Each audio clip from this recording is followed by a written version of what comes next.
सुस्वागतम. रंगदेवता आणि नाट्यरसिकांना विनम्र अभिवादन करून वेद सहर्ष आणि सविनय सादर करीत आहोत. मारिया. लेखन शलाका कुलकर्णी. दिग्दर्शन संकेत ओक. नेपथ्य सिद्धेश टेकारकर, मयूर जयसिंग.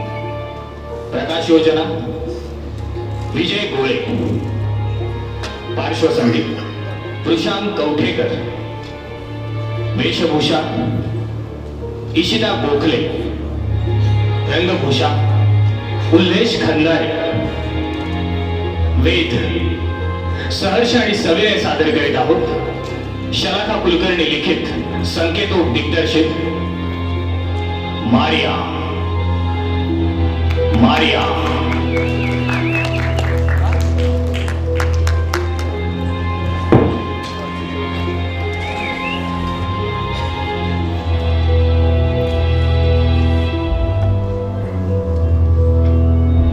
सिगमंड फ्रॉइड यांना निरोगाची या विषयात एम.डी. प्रदान करण्यात येत आहे.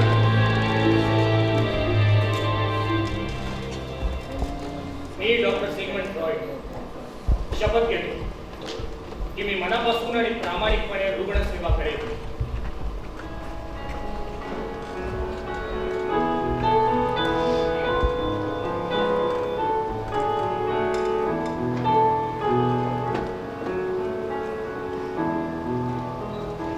आज शनिवार म्हणून आम्ही संवाद केला होता. शनिवार 7वा दिवस, पूर्णत्वाचा दिवस. त्यात माझा लेख चाललाय दूरदेशी. त्याच्या भल्यासाठी, पूर्णत्वासाठी हा संवाद. शालोम सब्बात.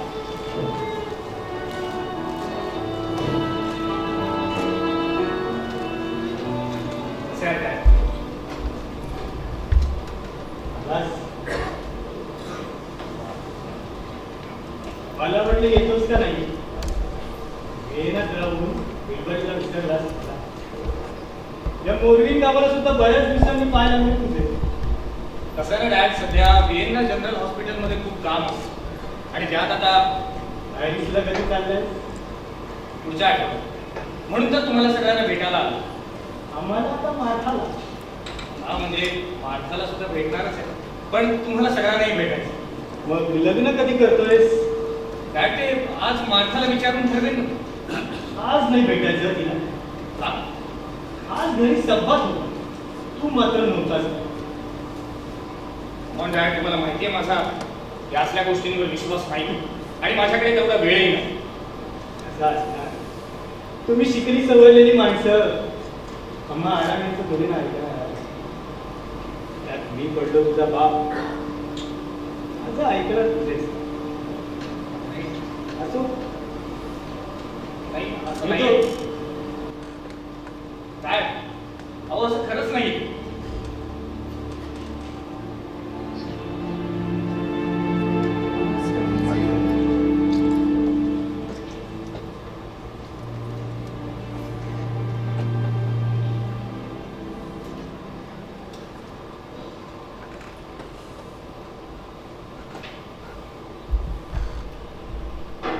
Hello sir.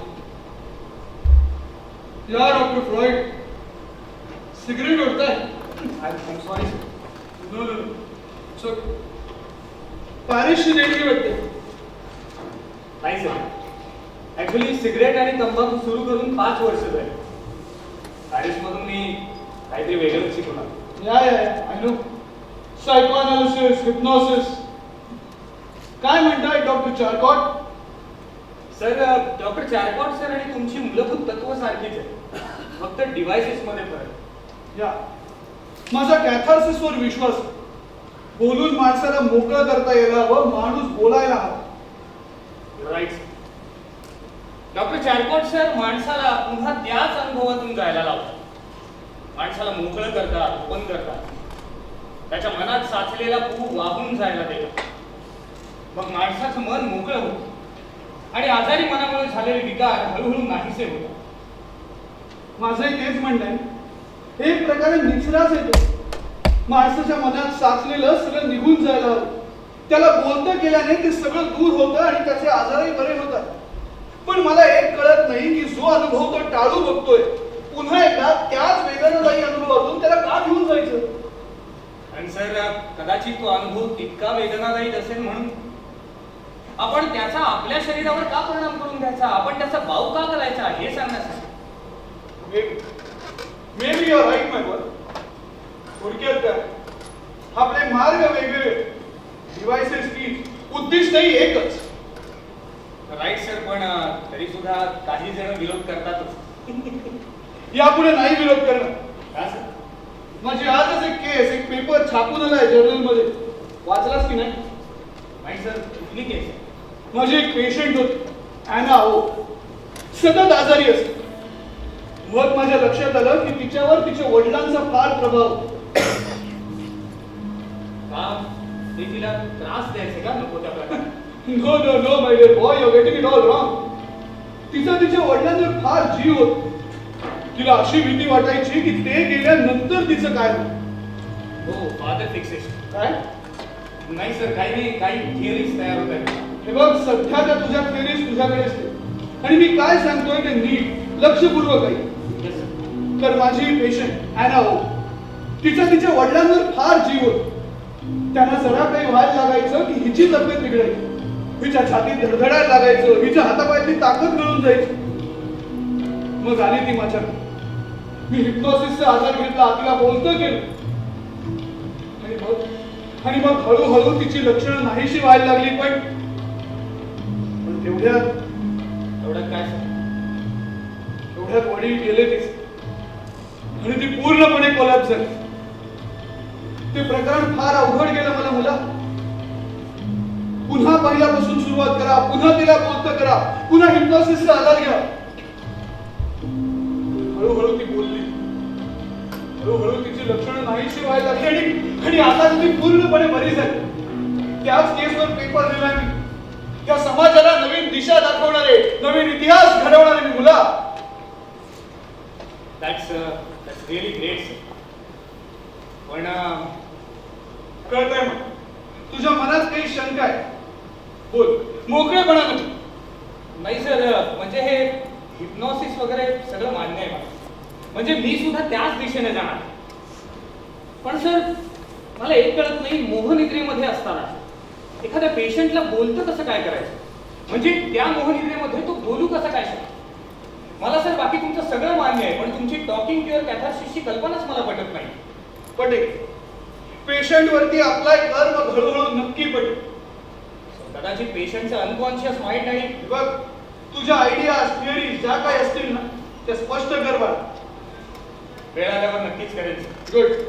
पण हा सर, मी टॉकिंग क्युअरचा आश्रय मात्र नक्कीच घेणार, कारण काही हिस्टोरिक लोक अगदी माझ्या विरोधकांसारखं बोलायला लागलं तुला. नाही तसं नाही तर मला मान्य आहे, पेशंटची लक्षणं सारखीच असतात, फक्त मला कळत. थोडक्यात काय, तू तुझा मार्ग अवलंब, मी माझा. एकमेकांना साथ देऊ बस. एक्सक्यूज मी डॉक्टर, हे बघा काय गोंधळ घालायचा असेल ना तो बाहेर. ही अशी हिप्नोसिस वगैरेची खेळ इथे वीरेंद्र चंद्रन हॉस्पिटलमध्ये मी चालू करणार नाही. तुम्हाला इथल्या पद्धतीनेच काम करावं लागेल. पण डॉक्टर, मी आजच माझ्या पेपरमधून सिद्ध केलं नो की नो, तरी काही सिद्ध होत. हॉटेल मग माझी ती पेशंट आहे ना हो, ढोंगी आहे ती, नाटकी. नाटक करता करता कंटाळून गेली आणि मग आली तुमच्या खांद्याचा आधार घ्या. हा, तर तुम्ही तो आनंदानेच पुरवू, कारण तुम्हाला तुमची थिअरी सिद्ध करायची होती. तुमच्यावर बोलली ती ना, काहीतरी मूर्खासारखं बोलू नकोस. तुमच्या व्यक्तिमत्व भारावली, भडाभडा बोलली आणि नाटकी आजारपणातून बाहेर पडण्याचं उत्तम नाटक केलं. तुम्ही माझा पेपर वाचायचे तरी कष्ट घेतलेत का? Yes, that's what I'm saying you. त्याने काही सिद्ध होतं. मग तुम्हाला काय वाटतं, ती पेशंट कशामुळे बरी झाली? तिचे वडील गेल्यानंतर तिची परिस्थिती तुम्ही बघायला पाहिजे होती. त्यातून तिला बाहेर कशामुळे काढलं नव्हतं?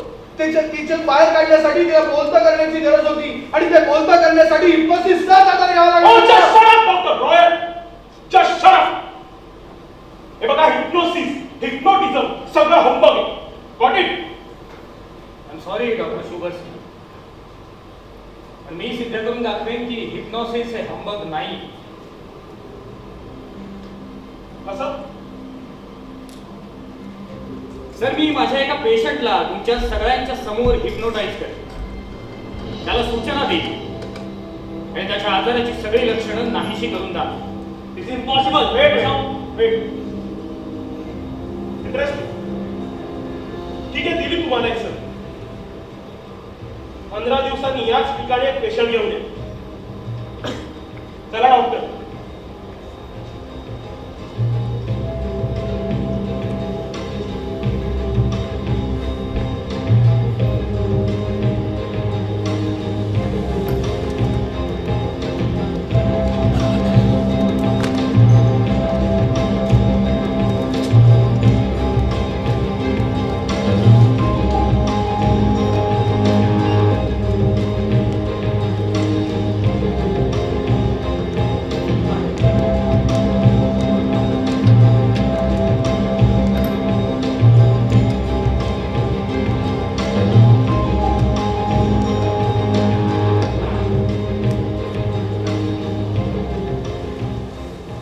सभ्य गृहस्थ,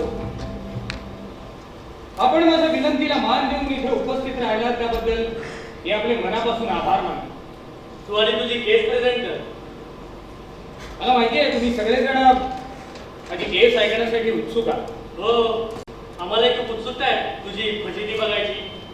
वेट जनरल, मी माझी केस प्रेझेंट करण्याआधी मी माझ्या पेशंटची हिस्ट्री सांगू इच्छितो. माझी पेशंट मारिया, वय वर्ष 40. 15 वर्षांपूर्वी तिची 5 वर्षाची मुलगी गेली. कुठल्या साथीच्या रोगात? साथीच्या रोगात नाही. मारिया तिच्या मुलीचा हात धरून रस्त्यावरून चालली होती. त्या दिवशी तिचा नवरा तिला भेटायला येणार होता बऱ्याच दिवसांनी. तिच्या डोक्यामध्ये तिच्या नवऱ्याचाच विचार होता. अचानक तिच्या मुलीला तिथे एक चेंडू दिसला, ती तिकडे धावत गेली. मारियाचे लक्ष मात्र तिथे नव्हतं. तिथून एक घोडागाडी येत होती. मारियाला ती कळलंच नाही. मारियाने जेव्हा पाहिलं, ओरडायचा प्रयत्न केला, तेव्हा ती घोडागाडी त्या मुलीला चिरडून निघून गेली. त्या दिवसापासून आजपर्यंत मारिया एक शब्दही बोललेली नाही. मी आज तिला हिप्नोटाईज करणार, तिला सूचना देणारे आणि तिच्या आजाराची लक्षणं नाहीशी करणार. म्हणजेच आज मी तिला बोलायला लावणार. Sir, Maria please.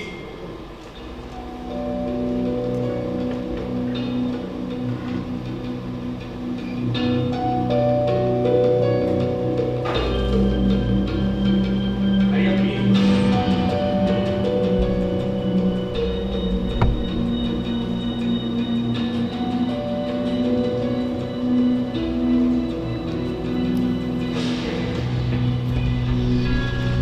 मारिया इकडे बघ.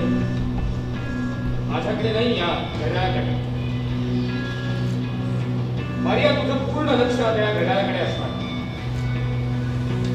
तुझ्यासाठी हे सगळं जग विरघळून जाणार. तुला फक्त आणि फक्त माझाच आवाज ऐकायला येणार. मारिया, मला एक सांग मारिया, तुझी मुलगी किती वर्षांची होती? 5. ती एकूण येत होती.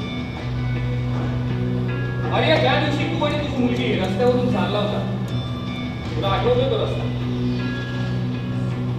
मारिया, हळूहळू उभी राहा. तू आता त्याच रस्त्यावर उभी आहेस मारिया.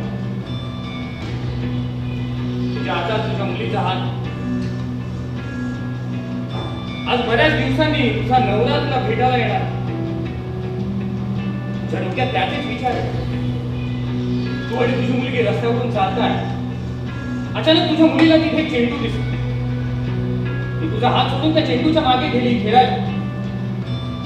मारिया, अगं पण या रस्त्यावर कोणीच नाहीये बा. मारिया, तुझ्या नवऱ्याच्या विचारातून बाहेर येते. ती मुलगी बघ त्या चेंडू बरोबर खेळते. आजूबाजूला कोणीच नाहीये मारिया. मारिया, ती तुला एक घोडागाडी यायची. मारिया, मारिया, आता ती मुलगी रस्त्याच्या मधोमध खेळते, बाकी कोणी नाहीये. मारिया, मारिया, काहीतरी बोल. तिला बोलव मारिया. मारिया घोडागाडी जवळ येते. मारिया घोड्यांचा आवाज जवळ येतोय. मारिया मारिया काहीतरी बोल, ओरड, मुलीला वाचव. मारिया मारिया इथं कोणीच नाही तुझ्याशिवाय. मारिया तुला वाचवायचंय. मारिया ओरड, मारिया ओरड, तुझ्या मुलीला वाचव. मारिया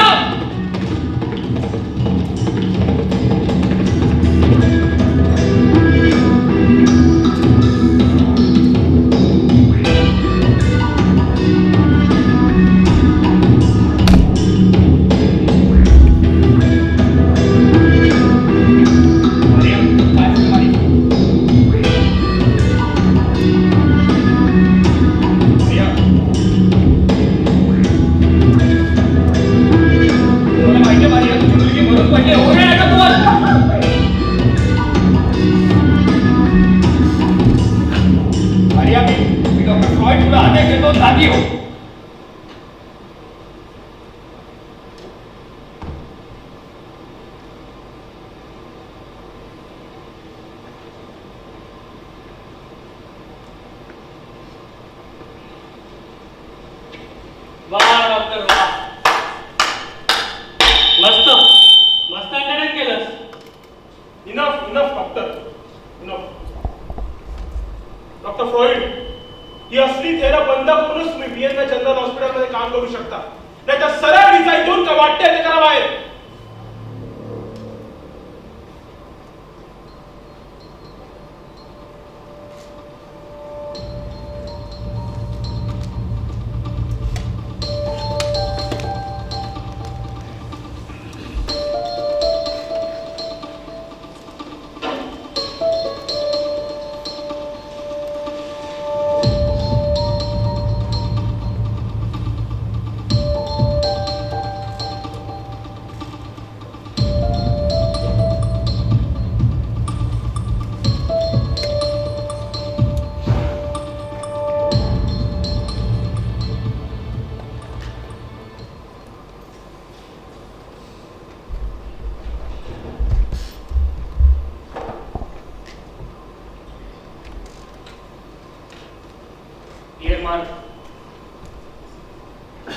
आज सगळी गडबडच. इतके प्रयत्न करून सुद्धा आज जगासमोर मी माझी थिअरी नाही सिद्ध करू शकतो. नाही, पण किती झालं तरी माझी थिअरी, माझं विज्ञान एक ना एक दिवस मी जगासमोर आणूनच नाही.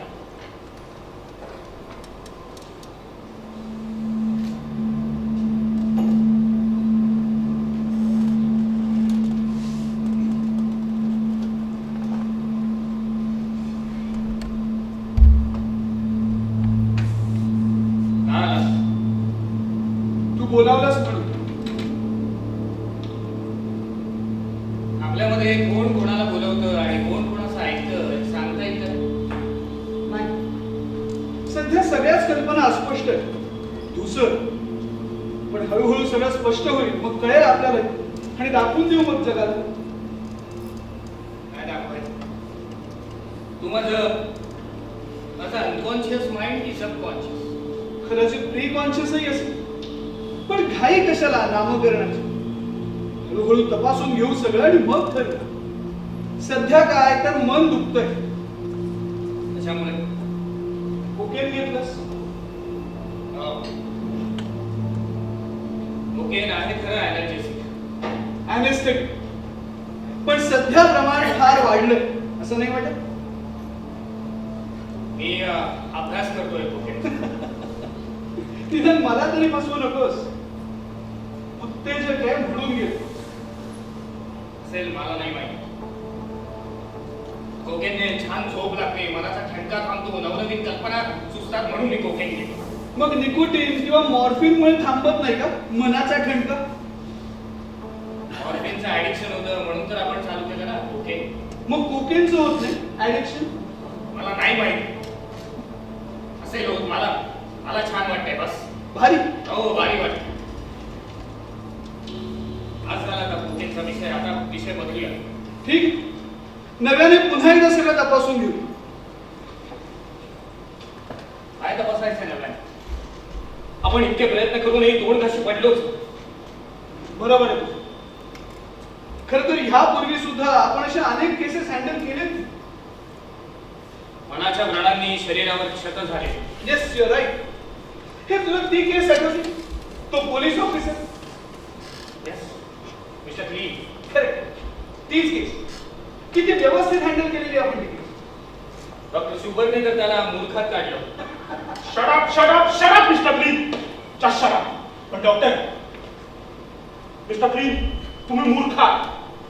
तुम्हाला काय वाटलं आम्ही तुमच्या नाटकाला बसू? नाटक? डॉक्टर शुभर हे खरंच नाटक करत नाहीये. माझ्या उजव्या हाताला खरंच वेदना होतात. पिस्तूल आता धरलं की हात वाकडा होतो. Mister Clean, if you don't want to do your duty properly तर यू मे रिझाइन. उगाच त्यासाठी आजारपणाचा रोग कशाला? No doctor, I love my duty. Doctor Freud, sir. उद्या सकाळी हा पेशंट मला इथे दिसता कामा नये. त्याला डिस्चार्ज करा. बऱ्या बोलायला गेला तर ठीक, तर धक्के मारून हाकलून द्या. डॉक्टर, डॉक्टर, डॉक्टर, मी खरंच नाटक करत नाहीये. माझ्या हाताला खरंच वेदना होतात, क्रॅम्प्स येतात आणि मग वाकडा होतो हात. हे बघा, हे बघा, हे बघा, वाकडा होतो हात. मग मग साधा पिस्तूल धरता येत नाही, ट्रिगरही ओढता येत नाही. डॉक्टर, हे बघा, हे बघा, येतात माझ्या अंगावर. हे बघा, त्यातून त्यातून ते ऑर्डर्स. ऐका डॉक्टर, मारायला सांगतायत मला. I have to obey my orders doctor. पण मी काय करू? माझा हातच चालत नाही. मी काय करू doctor?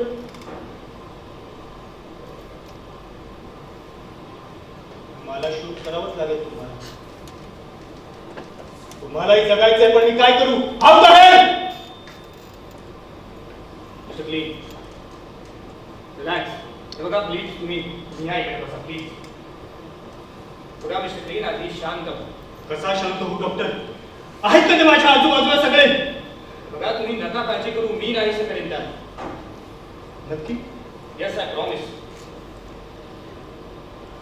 Mister clean,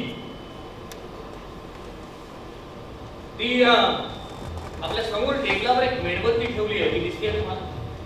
yes doctor. Mister clean, त्या मेणबत्तीकडे एक टक बघा. तुमचा एक हात तुमच्या दुसऱ्या हातात, तुमच्या पहिल्या हाताने दुसरा हात दाबता येतोय का बघा.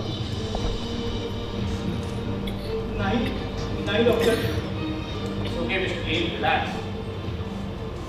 मिस्टर क्लीन, त्या मेणबत्तीच्या ज्योतीकडेच बघत राहा आणि मी जे प्रश्न विचारेन त्याची उत्तर मला द्या. Yes doctor. मिस्टर क्लीन, बाकी सगळं जग तुमच्यासाठी आता झोपी जाणार. तुम्हाला फक्त ती मेणबत्ती आणि तिची ज्योत दिसणार. मला एक सांगा, काय दिसतंय तुम्हाला त्याच्यात? कुठे आहात तुम्ही? युद्धभूमी. काय करता? सैनिक आहे. युद्ध संपलंय? हो. पकडलेले शत्रू सैनिक आमच्या समोर उभे आहेत. उघडे नागडे. कशासाठी? गोळ्या घालायच्यात त्यांना. का? आमच्या सार्जंटचा आदेश. भयंकर ॲरोगंट येतो. त्याला समोरील शत्रू सैन्य नामशेष करायचंय. बघा बघा, ओरडतोय तो. Yes, Sergeant!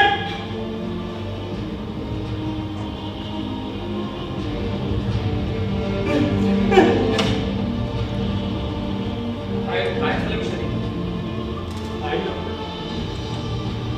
मला शूट करायचं नाहीये त्यांना. मग काय करायचं तुम्हाला?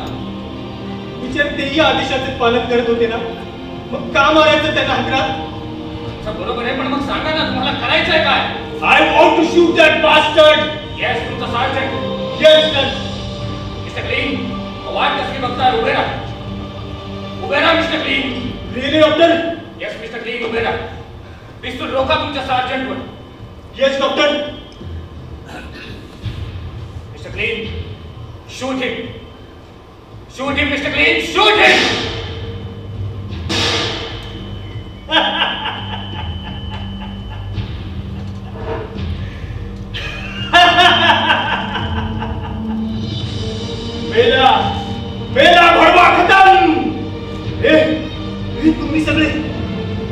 तुम्ही सगळे चालते वाटून निघा निघा तू सगळे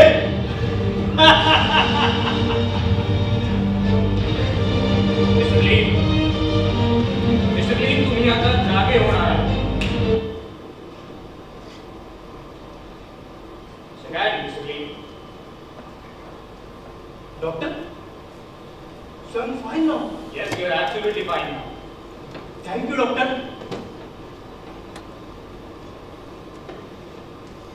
मग हीच केस का नाही प्रेझेंट केलीस?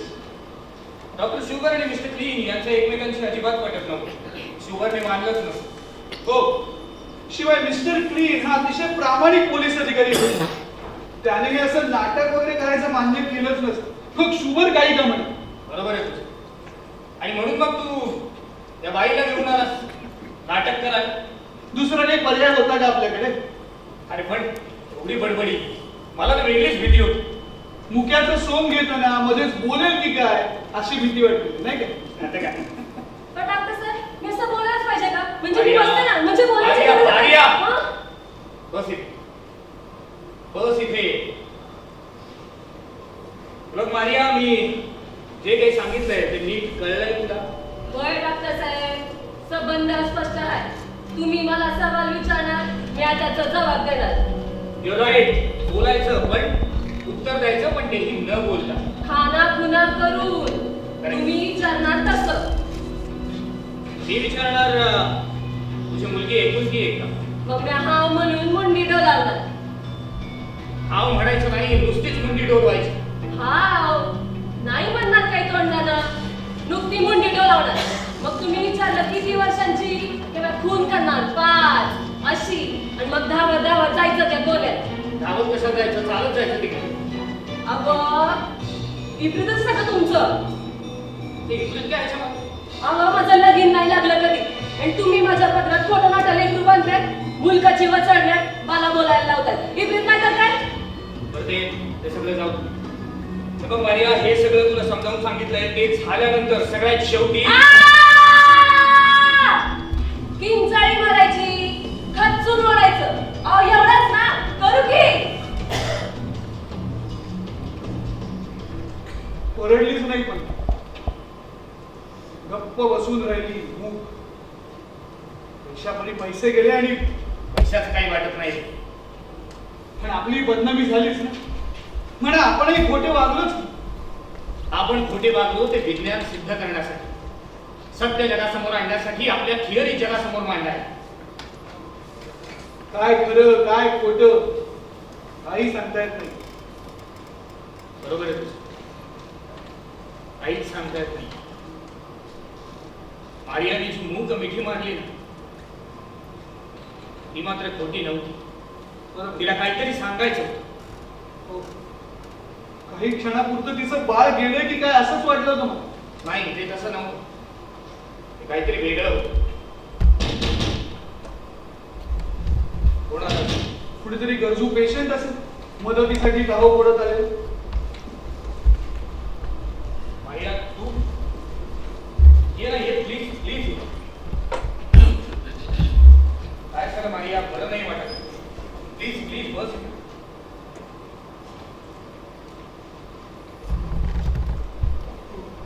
माफी मागायला आलं. चोर छुप यायचं उलट कडे आले. माफी असाल. हे घ्या तुमचं पैक. काही नको राहू दे. बघ मारिया, खोटं बोलायचं होतं येतं मला. छाय असलेला एकजूट बोलले म्या. बोलते आणि बोलन बी. जगण्यासाठी हे शब्द करावंच लागतं. त्या दिवशी का नाही काही बोललीस? त्या दिवशी का दाखली बसली होय तुझी? ना. पण मजा कशी झाली सर? मजा काय याच्यामध्ये? मजा म्हणजे काय बात तर तुमच्या जवळ साहेब. झूट बोलाय कधी डरलं नाही साहेब. पण त्या मोक्याला शब्द सहजच वाटायला लागलं बघा. ती गोड पोरगी दिसली मी मला. काय सांगतेस का? वय त्या पोरीला घेऊन मी चालता चालता विचार करायला लागली. दादला धरला येणार आहे. लय दिसानी दिसणार आहे धनी. अंगाशी गट धरून ठेवायचं ठरवलं ना. मग पुढे पुढे काय झालं मारिया? मग पुढं नाही सांगायचं. शरम लागते अगं. मारिया, मारिया लाजू नकोस प्लीज. मोकळी हो, बोल मारिया, काहीतरी बोल. राग धरून मला लेकराबद्दल.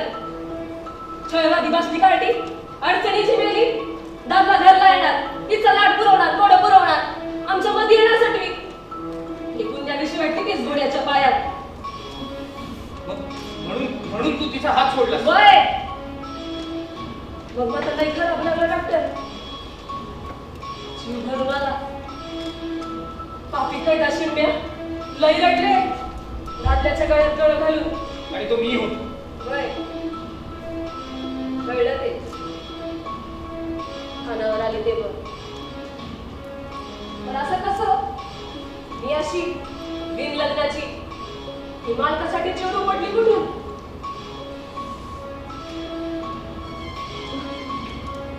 मारिया मारिया मला एक सांग तुझे वडील तुझे खूप लाड करायचे का वय पण मला ते बिलकुल भावत नसे म्हणायची बिघडून ठेवाल पोरीला लगीन झाल्यावर पंचायत पण म्या म्हणावण्या लगीन करेल तर बापाशीच मजा बघा बागा चकला आणि माझं बी लगीन नाही झालं असो चला हे घ्या तुमचं पैक काय नको राहू दे खरं हो अगदी खरं राहू दे तुझं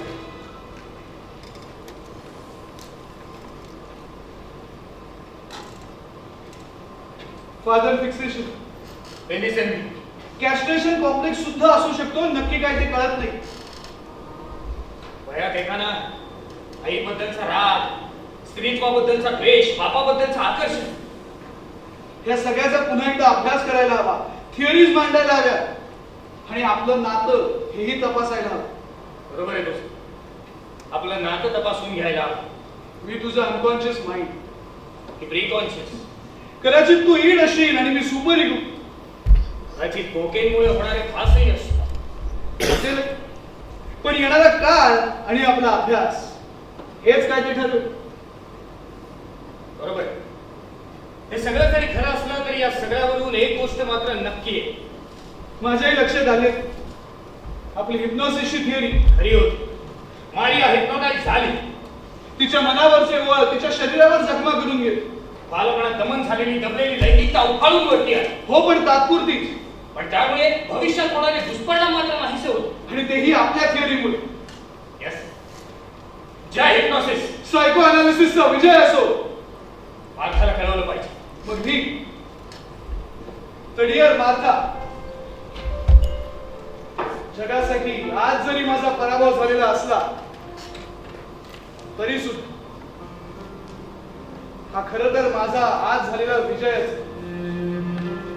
येणाऱ्या काळामध्ये हे जग माझी थिअरी रादर थिअरी मान्य करेलच आता स्वप्नांबद्दलचं विश्लेषण लैंगिकतेचा खरा अर्थ सायको अनालिसिस सगळं so dear Martha good bye